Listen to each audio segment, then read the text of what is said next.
One thing that I have been really trying to improve upon in my self-improvement journey is my ability to take action. I have always been this kind of person who wants to do everything the easy way and to cut corners and do everything with as little effort as possible. And it's really not something that I am proud of myself for, because it's something I've done my whole life ever since I was a kid.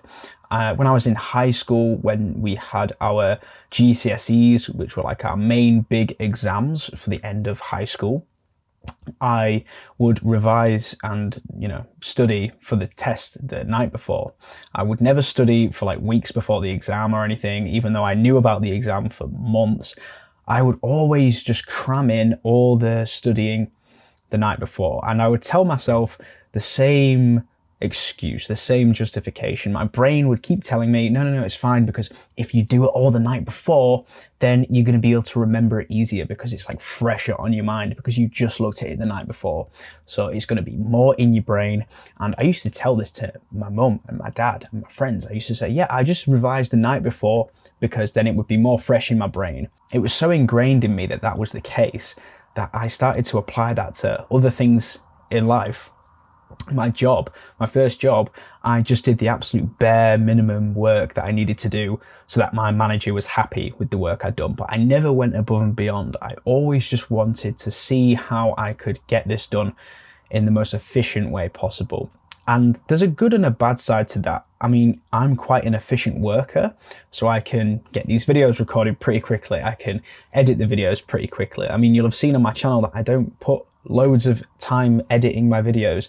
And there's two reasons: because I kind of want these videos to be authentic and real. I don't want super hyper editing with fucking memes and frogs everywhere and Wojak and all this shit. I also realized that the videos would probably be better for like the YouTube algorithm if I actually edited them in a better way.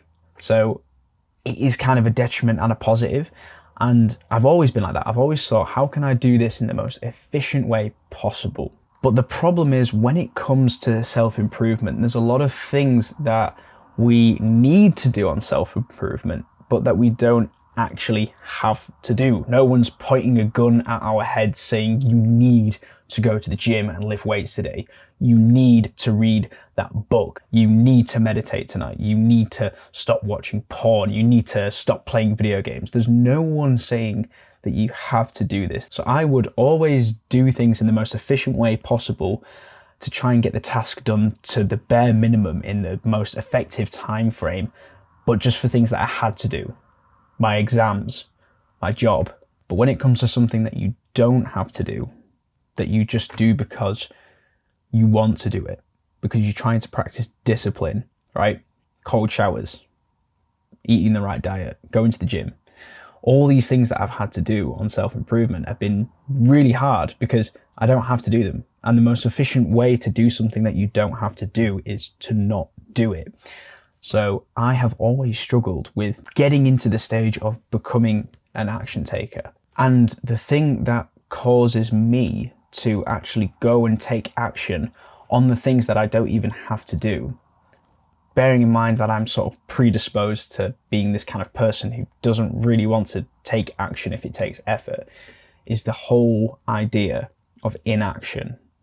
And inaction is the thing that scares me to my very core, because when I heard this information, it basically just drove me into a state of needing to be more of an action taker in my life.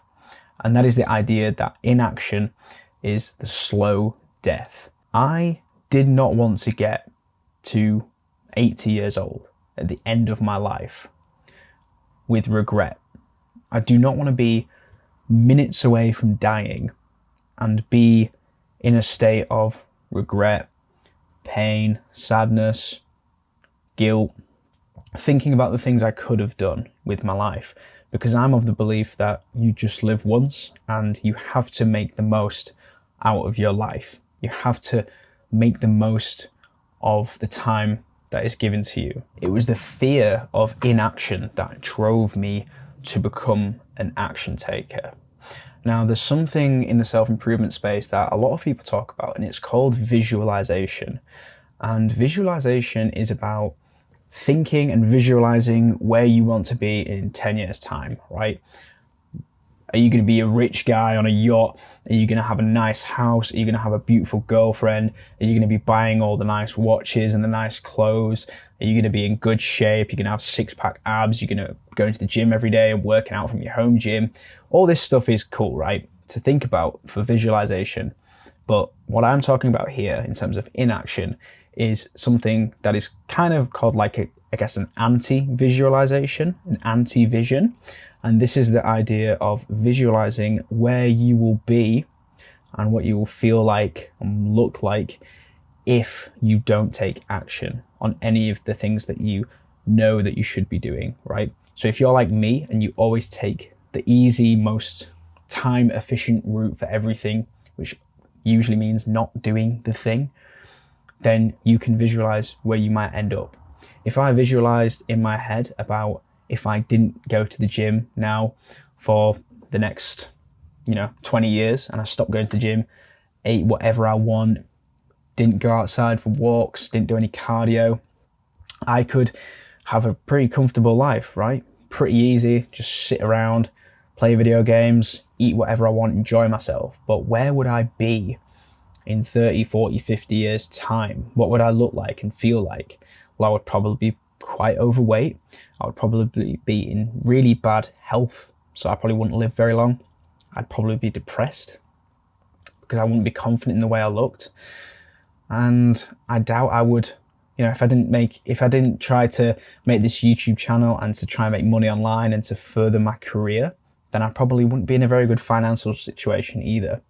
So if you actually create an anti-vision of where you will be if you don't take action and just, what your life will look like, it can really give you a drive and a push to actually take action. So you can use this kind of vision and this thought of what your life might be like as fuel to actually fuel your action and become someone who takes action, who goes to the gym, who eats clean and does the hard work and does the task that is hard right now for comfort and pleasure later. Okay? It's delayed gratification versus instant gratification. So just think, what are you going to be? Are you going to be someone who indulges in comfort now for pain and regret later?